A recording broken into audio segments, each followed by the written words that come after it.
Welcome back to a new video. Today I want to just talk about what I think will happen with Australian dollar US dollar next week, since we have really big consolidation right now after it had an impulsive move. So there's limited options what could happen. So there's probably good trading opportunities in the next weeks. So if you go on daily charts, you can see that we just I'm not even sure if it took liquidity, but it definitely went below this, you know. It could have also just been a bounce because people don't see it.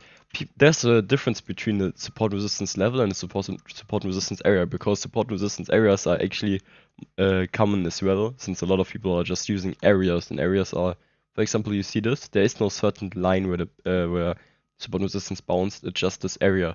So they see this as this area where support resistance is.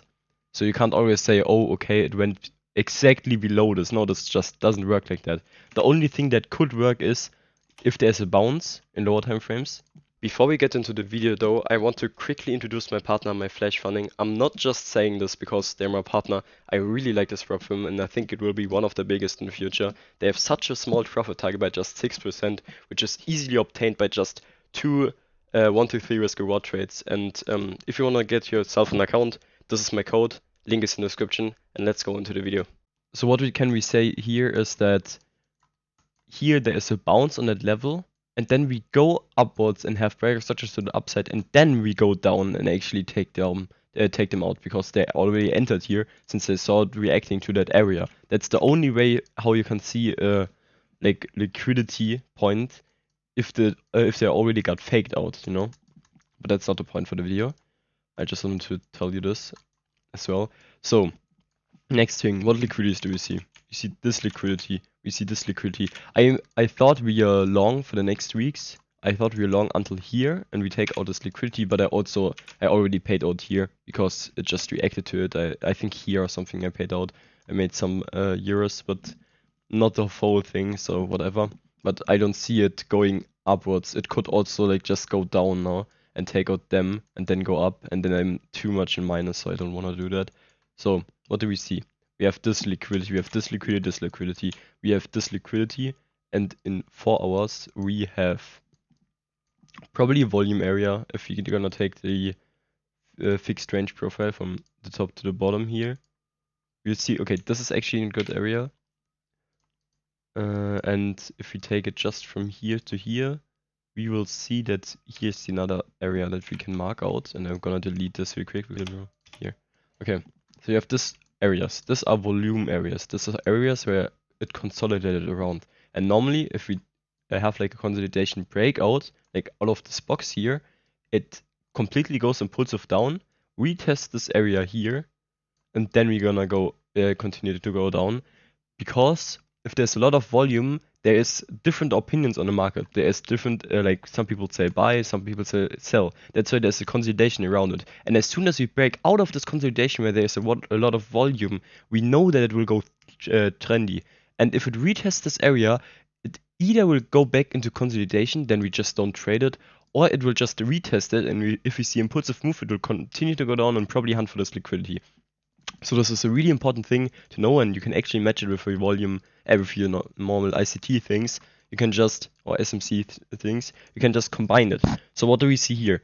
We definitely want to get out of this consolidation. What could happen here is that we either, by the way, if it doesn't retest it, it could also break through it, make a impulsive move here, retest it in this way, because this is the actual support resistance that I see as a support resistance. It works exactly like a support and resistance level, but this one actually makes sense because there's a lot of volume of people trading. So what do we see here? It could go trendy, take out this liquidity, which would make sense because the market would push above. And then what I would think is it will either retest or completely break through, retest, and then go up. So those are the two options, and I normally wouldn't trade until that happens. I just don't like it until there because there's too much happening. But I'm just waiting for the next week that it looks like it wants to go down, take out this liquidity, then go to this area. Then there's two options. Either you go up here and actually go all the way up here, which would make sense, obviously with some retracements on the way, but in a higher time frame it would look like that. Retest this area and then break through this area. This would make sense, I think. Or it would go here down completely, make here like a retest, and we go down. This is the second option. And we just have to see what happens here to identify what the market wants to do next, probably. Obviously, there's nothing 100%, but this looks like a good setup for me, okay? We can even go here and see what happens here. Because this is if you want to win a 10k funded account, I'm actually hosting a giveaway every second week where I'm giving away 2 10k funded accounts. So if you want to join, just join the Discord, link is in the description, and you just have to follow my socials and join in my flash funding Discord, and you're already in the giveaway. And since I'm hosting one every second week with a really small community, it's really, really likely that you will get an account. So see you there. Because this is a dollar index. We have the same thing here. We have the volume area right there. We have the volume area right there. It doesn't load right now, so I have to make them my own. But it's somewhere here and somewhere here. So what could happen? We could go up here, make this, break through retest, and break through this completely, maybe retest it again. Or we could actually bounce here. So 2 options once again, and same here. We just have to look at this point. So until there, I just wouldn't trade until we see this happening. Okay. So this is the thing. This is what I think will happen in the market. I hope you liked the video. Like and subscribe, and if you have any video ideas that I can make or any questions, just ask them in the comment section and I will answer them. Bye bye.